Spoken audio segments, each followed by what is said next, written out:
oh yeah, the guy upstairs is cooking meth. I mean, is that true? We don't know. Do we have evidence of It's a deal that? You know breaker what I though for a mean? lot But of like people. someone just threw that out there and now you're like, okay, well, Thanks for it's that. not a fact about the property that we know of, but is it going to affect that buyer's perception of that property? Possibly. What do you have to disclose So as much. really? Oh, me Yeah. personally? You or as the seller if somebody's Oh, there's a selling. lot. There's a lot. Yeah, there's a huge stack of disclosures. Really? That's the number one reason to hire a realtor when you sell a house, is because that person will have all the forms ready for you to sign. There's like a massive stack of advisories. They're not just disclosures about the property. They're like, hey, buyer, you might want to check this out, XYZ. The onus of inspection is on the buyer. So if something comes up after close of escrow that the buyer could have investigated and they didn't, that's not on the seller. That's not their fault. If the buyer comes back and says, I don't know, who knows? It could be anything. Oh, my car actually won't fit in the garage and I have to have my car parked in the garage. I didn't know it wasn't a standard single car garage size. You didn't tell me. Well, the seller's like, I didn't know, or it was up to you to measure for that very specialty thing that you needed. It wasn't up to me to tell you the measurement of every opening of the house. So it's, again, a kind of little gray area on that one, but What about things like damage to the foundation? Does that fall under the same umbrella of if the seller doesn't know about it, then yeah. Yeah. I you're mean, stuck if with you it? buy a house that's slipping off its foundation and the seller doesn't have any indication of that and you don't think to look, then I mean, yeah, it's yours. You can buy anything. You can buy a fixer, you can buy something with holes in the roof or half burned, like charred and needs a rebuild. So you can buy anything.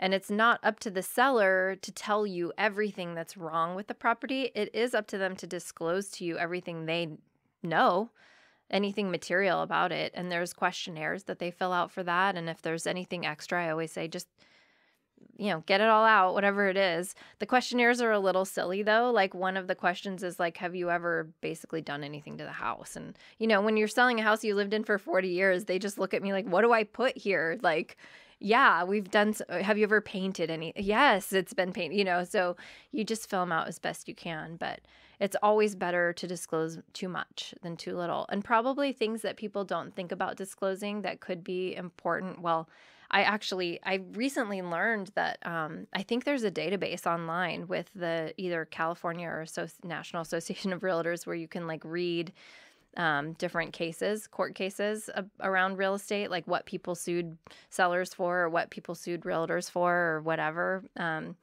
But where was I going with that one? I was going to say that one that people don't really think about is like noise. For example, like not disclosing a noise, like an unusual sound, like your neighbor Like, has a oh, very not even barky coming from the dog. house. Yeah, a neighborhood.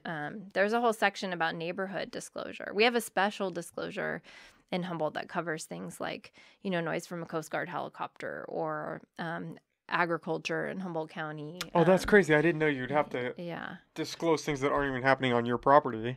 Yeah, I'm not really all versed up on like why we have all the disclosures we do, but my general impression and I think the consensus is that they come out of lawsuits. So, as soon as there's like, oh, you can be sued for that now, then they make a new form for it to cover And your people are butt. very litigious. Yeah. So, I mean, if it was me and I was trying to sell my house, I would definitely want a realtor to help me with that part of it because having that extra person and a paper trail could help you in the end. But that doesn't mean that, working with a realtor is not a guarantee, that everything's going to go perfect. So, but the onus of disclosure on a seller is probably the riskiest part for selling your property, is just failing to say something that, would probably more than likely affect the value. That's important. Do realtors ever get sued for that, or it's always Yeah. the seller? Realtors, really? Yeah, it's a weird thing because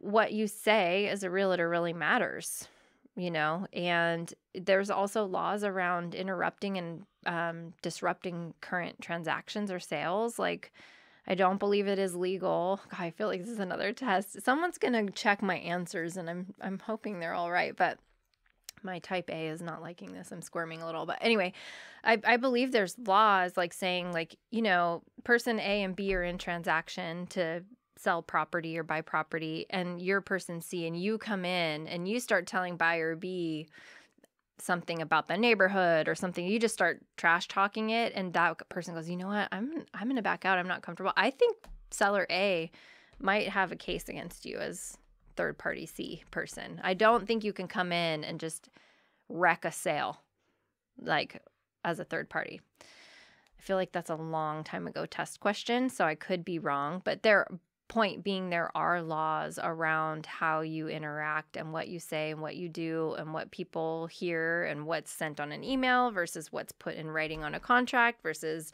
what was said in a text. There's real estate law is its own whole field.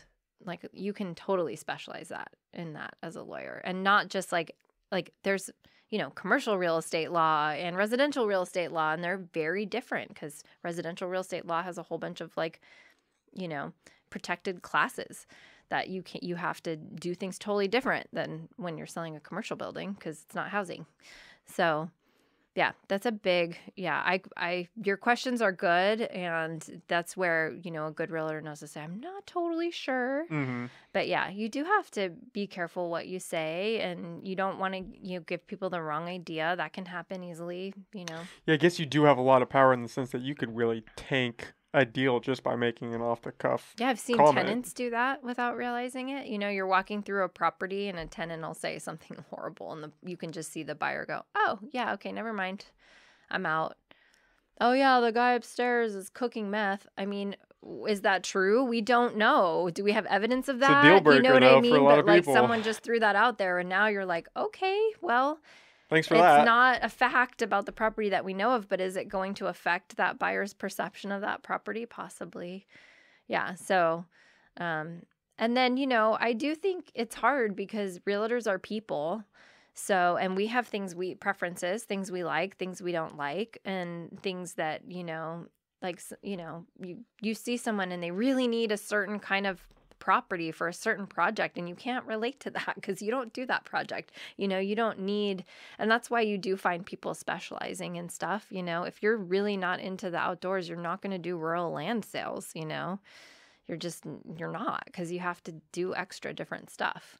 So, yeah, it is a personality-based job, and you're going to jive with some people and you're not going to jive with others. I've been fired if wanted to fire people. It's a people job, and it's a very stressful time in people's lives. So you do have to sometimes be really careful. And then there's, someone ruins it for everybody, and now you can't say something a certain way, or you have to be careful with blah, blah, blah. But also you want to do those things because you want to protect the ethics. You want to be a good fiduciary for people, or at least I do. So yeah, it's an interesting job for sure.